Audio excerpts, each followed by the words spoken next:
Let's get joined up. Today's show is brought to you by Audible, and right now you can get a free audiobook download and a 30-day free trial at audibletrial.com/joinedup. There's over 180,000 titles to choose from for your iPhone, Android, Kindle or MP3 player.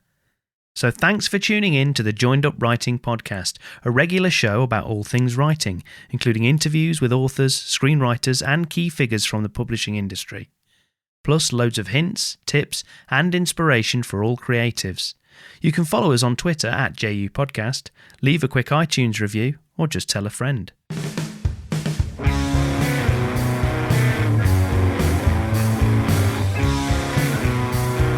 Joined Up Writing. Hello and welcome to the Joined Up Writing Podcast, where a little procrastination can go a long way. I'm Wayne Kelly and it's episode 138 with Louise Walters, writer and creator of the small but fiercely independent Louise Walters Books. Louise recently let rip with an honest and heartfelt blog post about the realities and struggles faced by small indie publishers, and I'll be diving into that and also asking Louise about her own books and road to publication. A very quick catch up from me, as I don't have too much to add to last week's solo episode at the minute, which as I record this only went out a few days ago. It's too early to say how that episode was received, but I haven't received any one-star reviews yet, or anyone shouting, "Shame, shame," whilst pelting me with rotten fruit as I walk to the shop. So, at worst, you found it boring. Even if that's the case, do let me know, or fire any questions over about anything you'd like me to elaborate on by dropping me an email, wayne@waynekellywrites.com. Regular listener Jim Snell did make a good point that I didn't actually mention anything about how the podcast itself came about, something that did occur to me after the fact. So maybe that's something I can rectify in a future episode if anyone cares. Having said that, Jim also hates Stephen King's On Writing, so I do have to take all of his opinions with a pinch of salt. Only joking, Jim. You are, of course, entitled to hate that book. I mean, you're wrong, but you're totally entitled to your opinion. Joking aside, thanks to Jim and anyone else who takes the time to get in touch and give me feedback about the show. I really appreciate it. I also really appreciate and want to thank Liam Delahunty, who has been using his significant skills to build a better website for Joined Up Writing, which will be coming in the not too distant future. Liam is an SEO whiz, so if you want to supercharge your Google power and drive more traffic to your site, you should definitely check out onlinesales.co.uk, and he even offers a free trial, so what have you got to lose? Other than that, this week has been busy with the day job, filming a promotional video for a car spares company. I even got to drive a classic Bentley car. Unfortunately, the experience was kind of wasted on me, as I'm just as happy in a Ford Fiesta as I am in a Rolls Royce, but it was good fun to get out and film in the sunshine anyway. Evenings have been spent listening to vinyl records and pondering my TV pilot. But what about everyone else? Tell me what you're up to and what you think of the show. What sorts of questions, themes and topics do you want me and my guests to cover in future episodes? Again, let me know by tweeting me at JU Podcast, emailing wayne@waynekellywrites.com or dropping a line on the FB page. Also, don't forget to join the email mailing list at joinedupwriting.co.uk. It's totally free and you'll be the first to find out about upcoming shows and events. And there's also a few free things on there as well. Okay, let's get to today's interview with Louise Walters. Louise is a working class writer, editor and publisher. Her first novel, Mrs. Sinclair's Suitcase, was published by Hodder in 2014. In 2017, Louise founded Louise Walters Books and has independently published several great books from new authors, as well as putting out 2 more of her own, the latest being The Road to California. So you can find that and loads of other good fiction over at louisewaltersbooks.co.uk. So here's the Skype chat we recorded just yesterday. Joined Up Writing. Okay, Louise, thanks a million for joining me on Joined Up Writing. I really appreciate it. So why don't you just start off by telling us how things are and give us a sense of where you're speaking from? Okay, well, I'm at home in my little office off my kitchen.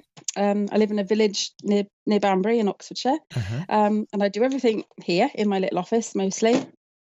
I'm an independent publisher, and times are hard.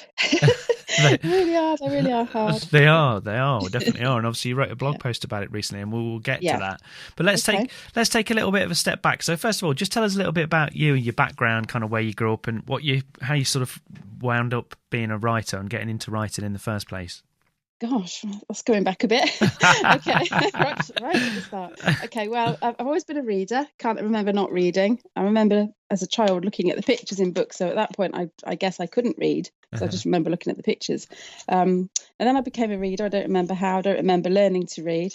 And from quite a young age, I felt that I wanted to write. I didn't want to just read what was in a book. I wanted to write my own book. So from quite a young age, I felt that. I didn't really have any confidence, so I didn't pursue it seriously until I was in my 40s. So it's quite a big leap there, but always been a reader. And then I decided to try a novel after quite a few false starts. I wrote one novel for children and put that to one side, and then I started work on my second novel, which became my first published novel, which was Mrs. Sinclair's Suitcase, and that was published by Hodder in 2014. Yeah. And then I wrote another novel, and I decided to set up my publishing company, and I brought my other novels out myself through my own publishing company. So it kind of rolled forward for that. Yeah. So do you remember, as you say, because one of the things that reading your bio page, one of the things that kind of I could relate to was you talked about the fact that you're kind of working class writer and you'd originally left school with, minimal qualifications. I know you've kind of rectified that since, but I could really relate to that because I was pretty much the same. I mean, I did do A levels, but they were appalling, and then I didn't do anything else after that. Well, I think for working class people, we have to not so much claw our way up, but we don't come from our family don't have the expectations of us going to university, maybe. And it was never suggested that I go to university, so I didn't go until I decided to do an open university degree, which I did as an adult while I was raising my children. I got my degree when I was 42. Yeah, as a degree in literature, of course, couldn't be anything else. But no, I mean, I left school at 16 with some O levels and a few CSEs as they were then, and didn't really have any direction. I knew I loved reading, I knew I loved writing, but I had no confidence. And I think that an issue with working class people is that lack of confidence, the feeling that you don't quite belong in that world you aspire to. It took me quite a long time to realise that actually I did belong, and my writing, I had every right to be a writer as much as any other writer, Yeah. So it does. I think we working class people have that extra obstacle to try and get over, which is your own sense of almost inferiority, the fact that the feeling that you don't quite belong in that middle class world. I totally, as I say, I totally relate to that. I mean, I was kind of, I wasn't short of confidence initially when I was kind of young and I was in my early teens, and then it sort of started to get eroded from like the first meeting with a careers advisor. Sort of when I was thinking, I mean, the only thing that I kind of knew, my family knew anything when I said about wanting to write, my dad was like, well, journalism, that's, I know journalists are writers and they get paid to write. So I kind of suggested that to my careers advisor, and she pretty much said, "Oh, that's really difficult to get into." That was her first thing that she said, rather than saying, "Okay, well, here's one path that you might want to think about to try and get there." So that was kind of when it started, and then, as you say, throughout your teens and meeting other people as well, I think that were probably a little bit more affluent and a little bit more switched on as regards that, because, as you say, their parents had been into higher education, and so they kind of knew what it was all about. And again, I don't know whether your family was the same or whether you kind of met people with the same thing, but with a lot of, not always, it's a bit of a generalization, but sometimes I think it's you look for vocational things. So, the way that my parents looked at higher education was, well, what's the job at the end of it? Whereas most middle class people kind of go, well, it's just, you go and you study for the sake of studying that subject that you're interested in. Yeah. And then afterwards you kind of, I mean, obviously it's different if you want to study law or medicine or something like that. But, you know, there's something to be said, well, you just go and you study at a higher level because that you learn other things from that, plus the whole experience of going to university and all that kind of thing. And so I think that's kind of where the disconnect was for me. And I think probably I was a bit immature and stuff anyway, factored into that. But yeah, I definitely relate to that. So do you think it was a case of, as you say, having your own family and sort of getting more life experience? Was that what gave you the desire to sit down and write again? Yeah, maybe. I also, round about the time I decided to do my degree, I got a part-time job in an independent bookshop. So that was amazing. That was my best ever job. I loved that job. And and I met a lot of interesting people. A lot of interesting customers would come in, and the shop was really great. And just being around the books and reading a lot of the time when I was at work, it just really helped me to. And I started writing poetry. Actually, it was poetry I started to write seriously before I decided to commence writing a novel. So and I had a few poems published in magazines, and I think that really gave me the confidence at that point to say, actually, I am a writer because somebody's paid me for a poem, so I must be a writer. And so that was the poetry that's kind of eased me in, and then when I got going on the novels, it's just novels all the way now. A few short stories occasionally. So obviously you did the children's novel, which you said you kind of set aside, but then you started working on what became Mrs. Sinclair's Suitcase. So when you sat down to write that, how did you approach it? Had you kind of looked, had you read things about how you write a novel? Was it just a case of you had this story and off you went and you kind of learned as you went? What do you remember about that? Gosh, well, it took quite a long time to write. I know I had the characters in my mind for quite a while before I started writing it. And then I tried it as a radio play initially because I thought, I just can't write a novel. I'm not a novelist. So I'll try a radio play, and I couldn't do that either. It was really hard. So I thought, no, I'm just going to... I actually read the writer Joyce Carol Oates. I read one of her novels, and it was the first one of hers I'd read, and it blew me away. And I thought, this is how you write, and that really gave me insight into how to write and what I could do if I wanted to try different things. So I blame her. but I love her writing. She's just so bold what she does, and I thought, well, I can do that too. So I did, and I seriously started work on Mrs. Sinclair and got it done and got an agent with it, and fairly quickly got a book deal. That's good. So how did you find the process of like getting an agent initially? Reasonably easy. I sent it to, I think, 2 initially, both of whom I think turned me down, and I'd sent it to another one, and I hadn't heard back from them, so I'd forgotten all about that one. And then 5 months later, I had an email in my inbox from a different agent at the same agency. The agent I'd sent it to had gone on maternity leave, so this other agent, who's Hannah Ferguson, she was going through her inbox looking at her submissions, and she'd come across Mrs. Sinclair's Suitcase, and she asked to see it. So I sent it to her, and we worked on it together. And then I went down to London to see her. And then we worked on the novel a little bit more. And then she offered to represent me. Brilliant. And then it was great. It was really good, but you have to have a lot of patience in publishing. It took me 5 months to hear back from the agent who became my agent. So. When you'd probably given up or you'd stopped thinking about it. Yeah, I had really. I was thinking about sending it to other agents, and also I was aware that the novel still needed quite a lot of work, so I was trying to sort of figure out how I could improve it as well. And then out of the blue, Hannah got in touch, and it was great. And then you end up being published by Hodder. So when you did that, and obviously after that, you then, since then, you then decided to first you kind of independently published your own book, and then I think off the back of that, you decided to set up Louise Walters Books. Which you kind of describe, I think, as small but fiercely independent. So did your personal experiences with that first, your own publication journey, did that kind of influence your decision to start LWB, or was it just out of something else?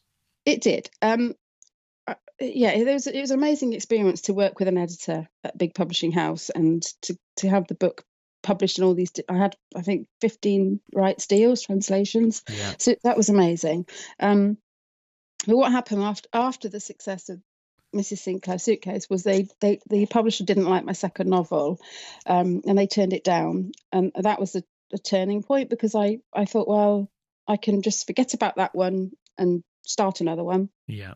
And try again, or I can bring it out myself. Yeah. So rightly or wrongly, probably looking back at it wrongly, I don't know, I decided to self-publish my second novel, and I really, really enjoyed the whole process of, I like being in control, creative control, and it was great to do that.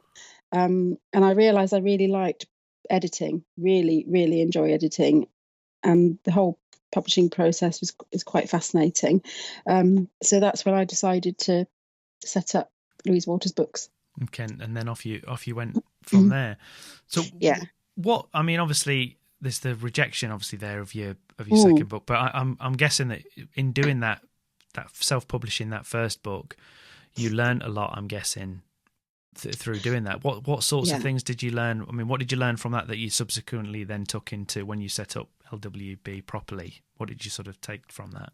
Just about everything, the whole process from beginning to end. So all the edits at the start, the proofreading you have to do, 3 lots of proofreading, when to schedule everything in so that you're all ready for publication day. So it takes about, well, I like to give myself about 18 months from beginning to end, from taking on a project to publishing it, about 18 months, because it takes quite a long time to do all the edits. It's a time consuming task, and you have to do a lot of proofreading. So there's I just learned everything really about how to project manage the publication of a book. I set up a website myself, which is something I never thought I'd be able to do. I've learned it's quite a steep learning curve, all different things. And I suppose there's new writers or people that maybe are just starting along the road of like trying to get published in general, and they'll hear that you say in 18 months, and they'll probably go, "How long?" Yeah. when I got my book deal, which was October 2012, I remember it well because we had champagne at Halloween to celebrate. Yeah. I remember being quite dismayed that the book wouldn't be coming out until February 2014.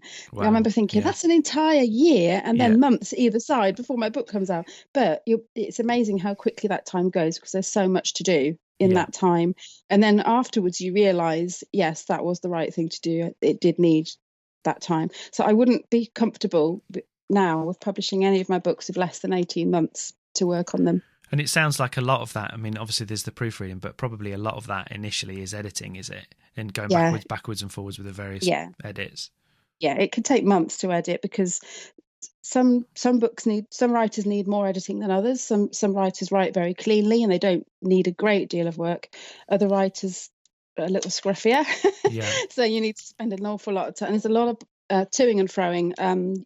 You start big with the big issues, and then as the edits go backwards and forwards, it gets more and more narrow, and so in the end you're arguing over a comma, but that kind of thing. Not arguing, but no, I know what it's a debate. There's a debate.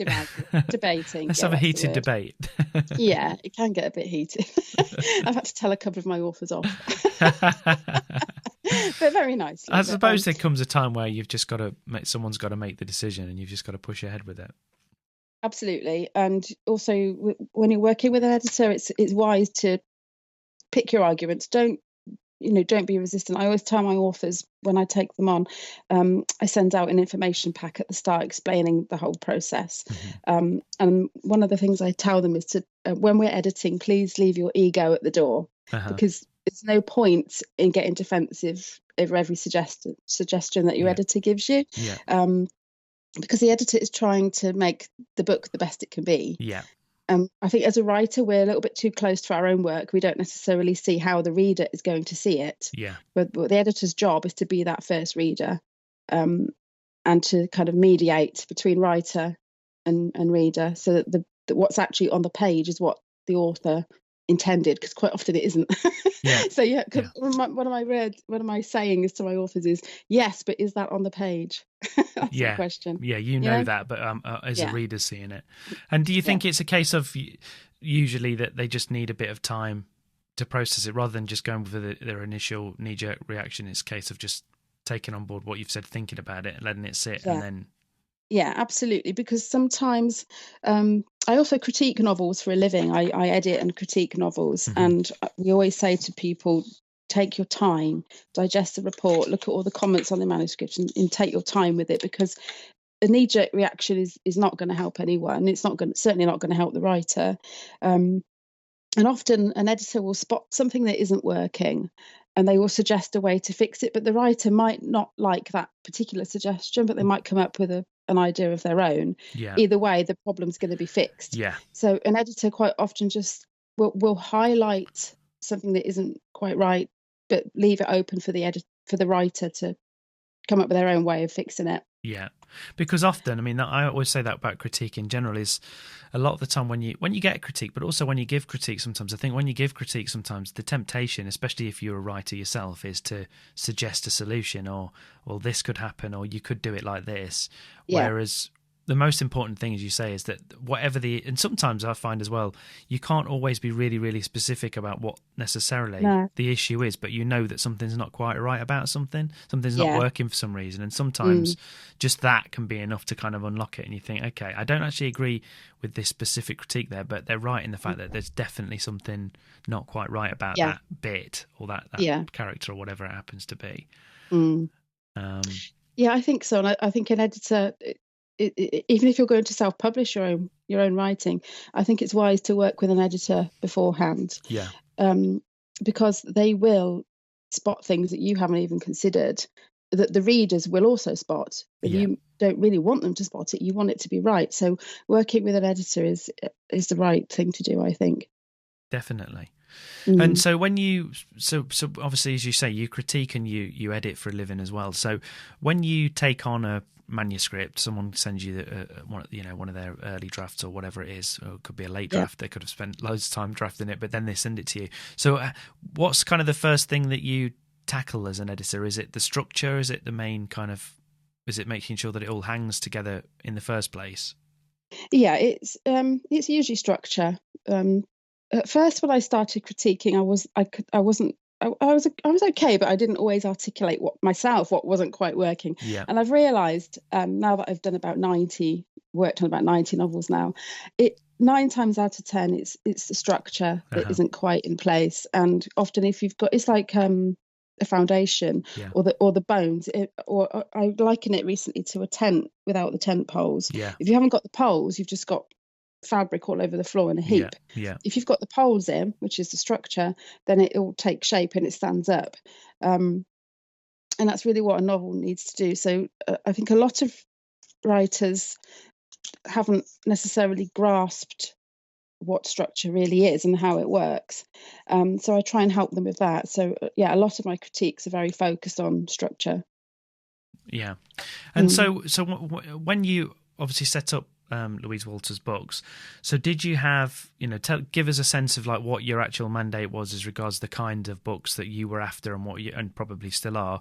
What did you have a specific genre in mind, or a specific kind of approach? Tell us about that. Not really a specific genre, but I did at the time, and I still do, look for excellent writing. I'm just going. That's the first thing I look at, is the quality of the writing. It's really important to me. My first novel and my first author was Fallible Justice by Laura Larkso, and it's fantasy, and I don't really like fantasy and I don't really read it, but Laura's writing is just compelling, and I was drawn in, and it's a series too. I've published 3 of her books now, the Wild Investigation series, and they are just so well written and so human, even with the fantasy elements. The characters are so human, and she's just a really great writer. So I'm open to all genres. I probably won't publish much more fantasy before anyone thinks, I don't fantasy epic. No, I've got my fantasy author, and that's Laura. I mean, I'm open to others, but they've got to be absolutely excellent and very much character based rather than world based. If you see what I mean? I do. Yeah. Laura's fantasy novels are very character based. And it makes all the difference. So but generally quite literary stuff. I published Diana Cambridge, Helen Kitson, Dominic Brownlow, and they're very literary writers. I published Chris Walsh, who's novel is out next March, and he's written, I think I would call it a literary but a funny literary novel, beautifully written and very, very funny, but also very moving at times. And then my last novel I'm bringing out so far next May, that's the last one I've got scheduled in, is Susanna Norbury's book, and it's called Mrs. Narwhal's Diary, and that's very humorous, and it's also got its poignant moments, but it's generally a very funny. That's probably my most commercial one that I've taken so far. It's beautifully written and very fun. It's just really good fun. It's been really good fun to work on, and I'm really hoping readers will take to it. And does it factor in when you're taking on people? It sounds like you, obviously, and rightly so, your main focus is on the writing. If it's good, it's good. But is it on your mind in terms of, because you're a small indie and you can probably take a bit of more of a chance on certain types of books or certain types of authors? Does that factor into your decision as well? Because obviously, as you say, certain types of commercial fiction will probably find a home somewhere eventually anyway, because they're very, very commercial. Does that factor into your decisions when you're taking on people? Yeah, it does. I mean, I like the fact, because I'm an indie, I don't have to ask anyone else's opinion. It's just me. I can make my own decisions about what I want to bring out. So I've taken on Kath Barton's novella, which is just, I think it's 22,000 words. It's very short, and that's coming out in November. But I had to and ah about that because it is so short, and I thought, well, is it does it need to be longer? And I thought, well, no, it doesn't have to be longer because it's just me. There's no one else to make this decision. If I want to bring out this very beautiful but very short novel, I can. So I am. And the beauty of a shorter novel is they're much cheaper to produce. So some of my novels are quite long, but some are quite short. And if it was a toss-up between the two, I would go for the shorter one, purely because it's cheaper to produce. And also I like short novels. I bring my own personal taste into the decision-making, really. Yeah, and I do think that's become more of a trend with indie publishing particularly anyway, shorter books. I mean, there's certain indie authors, people like Joanna Penn and people like that, they kind of, a lot of their books, they write series books, and they are, they're kind of only just on the cusp of probably being a novel. They are very, very short novels, like you say, probably novellas. But the fact that the other thing with that is obviously they can churn them out a little bit more. They can put more out because they take less time to write as well as to actually put out and everything else. So there is that factors into it. And the other thing, as you say, is attention span and everything else, and people wanting to binge things. I suppose it all fits into that as well. Yeah, and I think a shorter novel is easier to read because you don't have, because it's shorter. So I think at the moment people are struggling to concentrate a little bit because of all the troubles in the world. So I think a shorter novel is ideal because I personally, I love reading short novels. I love the fact that they're so succinct. That's the word. It's just succinct. Yeah. It's hard to say. I agree. Succinct. But yeah, I love short novels. So I do look very favourably upon any novels submitted to me that are short. yeah, and to the point. So recently, you wrote a blog post where you kind of laid out, it was kind of on the 3-year anniversary of LWB, and you laid out some of the difficulties and the challenges and obviously some of the positive aspects as well, but about what it's like to be a small indie. So first of all, what made you want to put that out into the world in the first place? Because, let's be honest, a lot of the time on social media particularly, people always just project regardless of what the reality is, they always project of like, oh, everything's fantastic, it's going brilliant, it's really easy, and everything's. So what made you take the decision? And it was refreshing, that someone's actually being a bit honest about it. Yeah, well, that was the reason. I do a lot on social media, and I totally rely on Twitter and Facebook to promote my books, really, because I don't really have a budget for marketing, and there is an awful lot of dishonesty, I suppose, is the word, but not in a bad way. People want to be optimistic. We all want to be optimistic because that's how it is. But I don't think it does any harm for people to understand the realities at the same time. And I wanted to do something for the 3rd anniversary, so I thought, well, I'll just do a view from here blog post Yeah. 3 years on, because a lot changed in those 3 years, and from how I felt when I started out to how I feel now, it's a bit of a transformation. So it didn't do any harm. Doesn't do any harm to. Well, I think it touched. I think it touched a nerve because lots of people shared it and they were talking about it.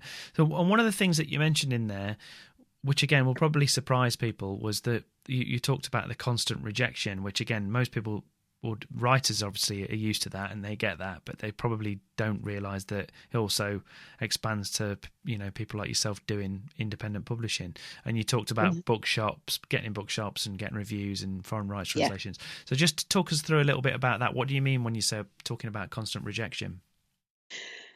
Talking about well, let's take translation deals. I work with an agent. She's based in Paris, who's representing all my titles to try and get deals, and we haven't got one yet, so that's disheartening.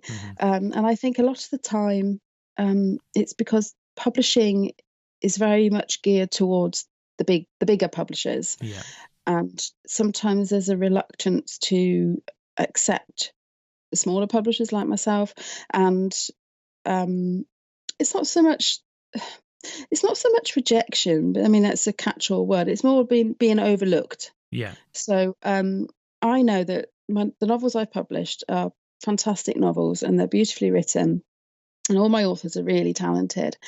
We can't get a translation deal for love or money, not yet anyway. Yeah. So that's very, very frustrating, and I regard that as a rejection because I know what my authors deserve, and that's annoying.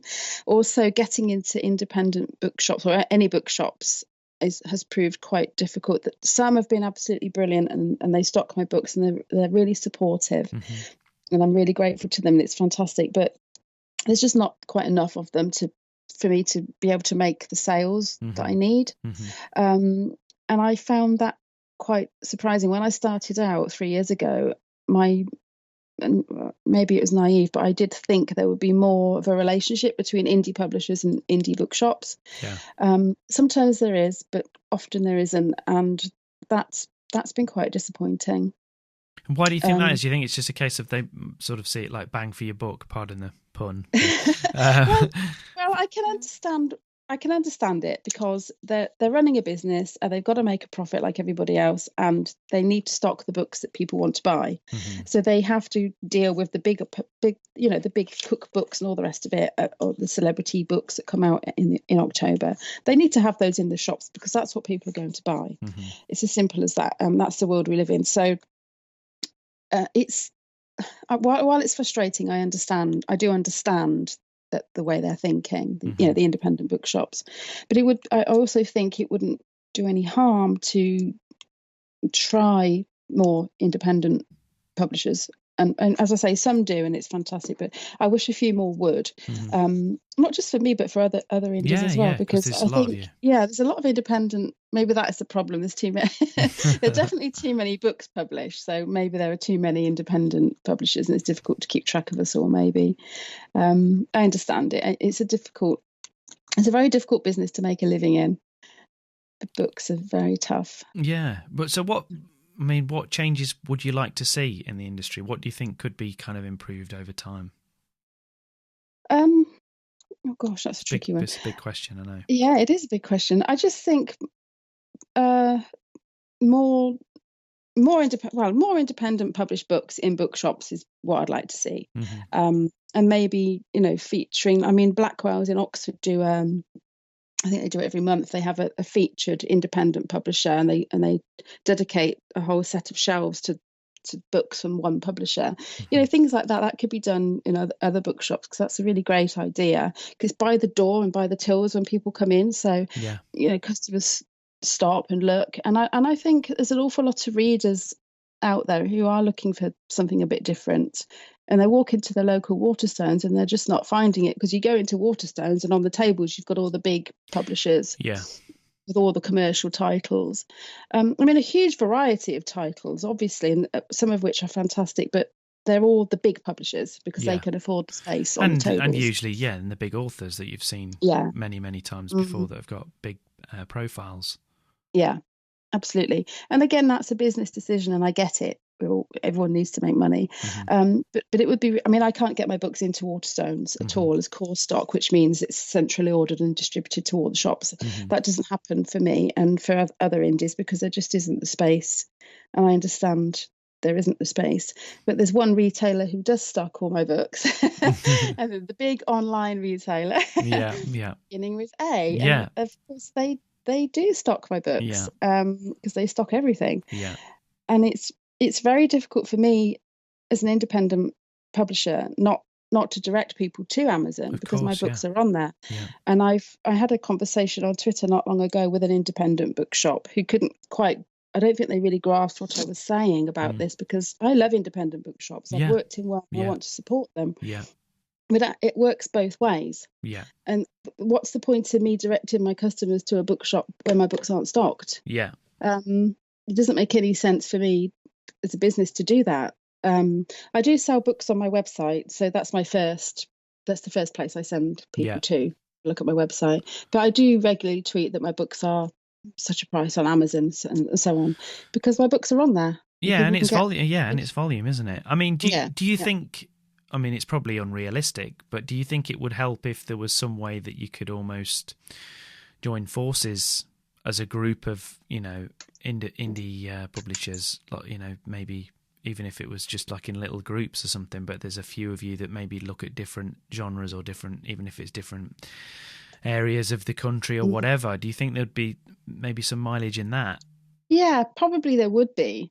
And it has been, I've seen this idea come up on Twitter from time to time, and I think it would help, particularly the very small ones like me. Maybe some kind of joined up distribution network or something like that, because it's quite hard to get into the distribution. I mean, I self-distribute, which means I have all my books delivered to me and I send them out myself.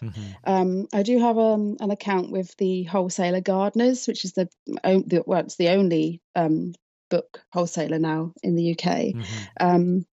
So my books are all available via Gardeners as well. But yeah, the distribution is quite difficult, and it would be great if something could be done. But someone needs to get off their butt and sort it. I was going to say, so you haven't got the time because you're trying to make a living. That's half the problem, isn't it? So you're running an indie publisher, Louise. You must be loaded, right? Why don't you tell us about the realities of profit margins when putting out books? Yes, I'm a millionaire. The profit margins are tiny, absolutely tiny, because I do small print runs, which means the unit cost is quite high, and the discounts that Gardeners, the wholesaler, require means that if I sell a book through Gardeners, we're talking pence. The profit margin is absolutely tiny. Bookshops, my website bookshop sales are better, and I can pay my authors a better royalty as well, because I take more of the money. There's no retailer involved. It's just me and the customer. It's profit margins in books are very, very tight for all publishers. But obviously with the printing, the more copies you can print, the better, because the unit cost comes down. But because I sell in quite small numbers, it wouldn't be cost effective for me to do a big print run. Plus I'd have nowhere to store them. That's a big thing, isn't it? That is really, really I'm never going to be rich from independent. That's just a quick reality check there as people, because probably people are listening to that and they're probably running out to start their own indie publishing house. So I just thought we'd probably just introduce a little bit of reality to it. So obviously you don't do it for the money. So tell us why you do it. What do you love about being an indie? Well, I'm hoping to do it for the money eventually. That'll be nice. But obviously, one book to take off, and it would make a world of difference. And that can happen. Word of mouth can happen to any book. So I live in hope.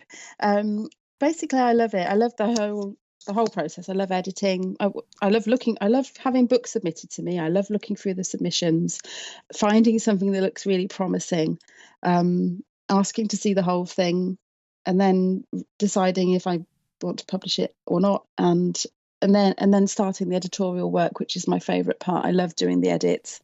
I just love the whole process, and I really like working with authors. Authors are very interesting people. Yeah. And I think they're very complex people usually.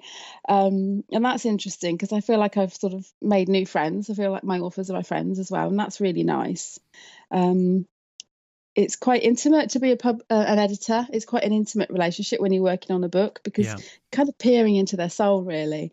I think we pour ourselves out onto the page when we're writing. Yeah. Doesn't matter what we're writing. I mean, you can't not do that, can you? That's right. And I just think it's a privilege. It's a privilege to be an editor and work so closely with my authors. I really enjoy that. But I'm hoping one day that one of my books or one of my authors their career will take off, and at that point they may seek out a bigger publisher. But that's fine. That's how it works, and it would just be really nice to think I got the ball rolling for them. You gave them the step up that they needed. Yeah. And so I noticed that one of the successes that you did mention in your blog post specifically, obviously you're selling through your website, which is great, but also you've kind of got a subscription model, which you said's been quite successful. How does that work? Because I think obviously people that are fans of good writing, good fiction, would be really interested in that. Tell us about that. Okay. Well, it's because I need to start here, because I've got one more book coming out next May, and after that I'm taking a break, so I don't know when I'll be publishing any more books. Yeah. So currently I'm selling a 4-book subscription, which is where somebody pays up front for 4 books, and then they get sent as they're published. I send them out. I also set up a newsletter just for the people that subscribe, so they get advance looks at covers and things like that. And then in November I have a novel coming out. That's Kath's novella, In the Sweep of the Bay. And after that I'll be offering a 3-book subscription for the 3 books that I'm bringing out next year. Mm-hmm. Again, it's the same thing. Somebody pays in advance, and they get their name in the back of the book. Beautiful books arrive on your doorstep. Yeah. Yeah, hopefully that's the plan. Yeah. No, that sounds great. Yeah, a lot of indies do that because it's a lovely way to get support and to get money in advance, and then it helps you decide how many books you need to print when it comes to printing them. So yeah, it's a really useful for everybody, and I love it. I've got about 70 subscribers now, which is really good. That's great. That must be really rewarding. It is. So obviously you talked about the fact that you're going to be taking a break. Yep. And is that going to give you more time to focus on your own writing? Are you working on anything at the moment? What are your plans going forward? I don't know what my plans are. The plan is to bring out Susanna's novel in May, Mrs. Novel's Diary, next May. And then after that, I haven't got anything scheduled. And I'm going to take probably about a year off, just to literally take stock and see where I am. I've got a big cupboard full of books here. Yeah.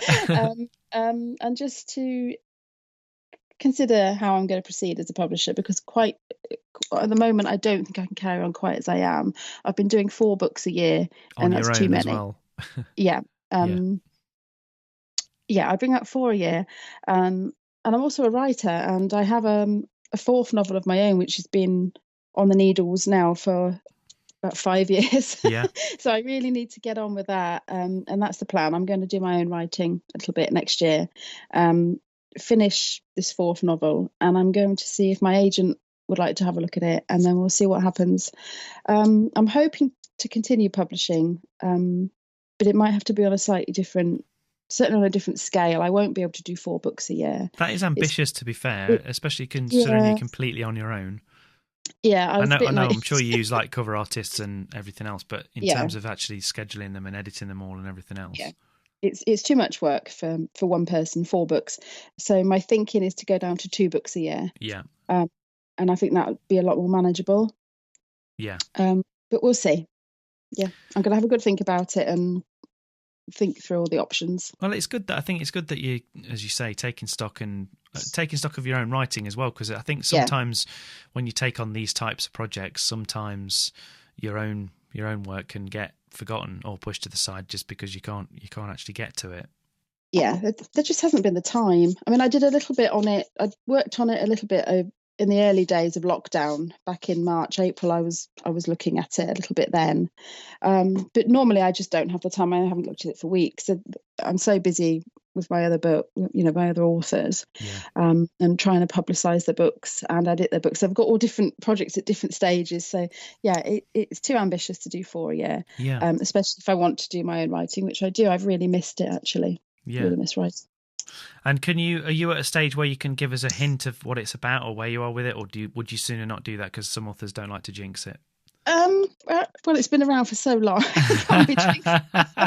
No, it's hard to describe, actually. It's I call it my Devon novel because it's set in Devon. Yeah. It's set in a very specific place that I went to a few times as a child on holiday, and I know where it is. And I'm hoping to have a writing retreat next year, and I'm going to go down there to be in the area and have a few days just to write the novel. It's a story of it's about the relationship between a middle-aged woman and her teenage daughter, and they take a holiday together in Devon to try and mend their relationship, and all sorts of things happen. Yeah. Lots of adventures. Yeah. They get into lots of exciting adventures. Yeah. No, that sounds great. Sounds really interesting, and it sounds like you're looking forward to getting back to it, which is good. And I think it's good that you're giving yourself some time. So just as we kind of wrap things up, tell people where they can find out more about Louise Walters Books, but also about you and your writing. Okay, well, everything's on the website, louisewaltersbooks.co.uk. Everything's on there, the website, bookshop, information about my authors and their books. There's a page about me and how I came to be a publisher, like we talked about earlier. Everything is on there. My own books are on there. Yeah, excellent. The website, and you're on Twitter, aren't you, as well? I am, at Louise Walters 12. Twitter's a great place for bookish people, especially if you're a writer. Yeah, I think so. On Twitter. Yeah, so people can go and have a conversation with you there. Yeah. Well, it's been really good fun to talk to you, Louise. Hope you've enjoyed talking about the publishing and everything else. And like I say, thanks for your honesty and stuff. I think it's good to see both sides. It's obviously that it is really rewarding, and it's obviously lots and lots of hard work as well. And it's amazing that you've pushed on with it for so long and you've put so many great books out into the world. So well done. Thank you. Yeah, it's great. Thanks for coming on to chat. Thanks for inviting me. It's been brilliant. Joined up writing.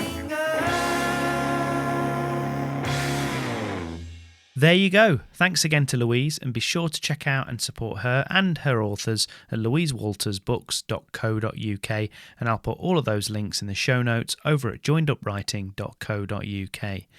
That's it for this week, but don't forget you can find the entire back catalogue of interviews on the website. Make sure you subscribe at Apple Podcasts, Stitcher, YouTube, Spotify, Overcast, or wherever else you get your podcasts from, and that way you can have the podcast downloaded automatically every time. Also, remember to leave us a nice rating and review on Apple Podcasts or anywhere else, because it really does help other people to find the show. And you can just tell them as well with your mouth. That would be great. So thanks for listening. I'm Wayne Kelly. Happy writing. Stay safe, and I'll see you next time.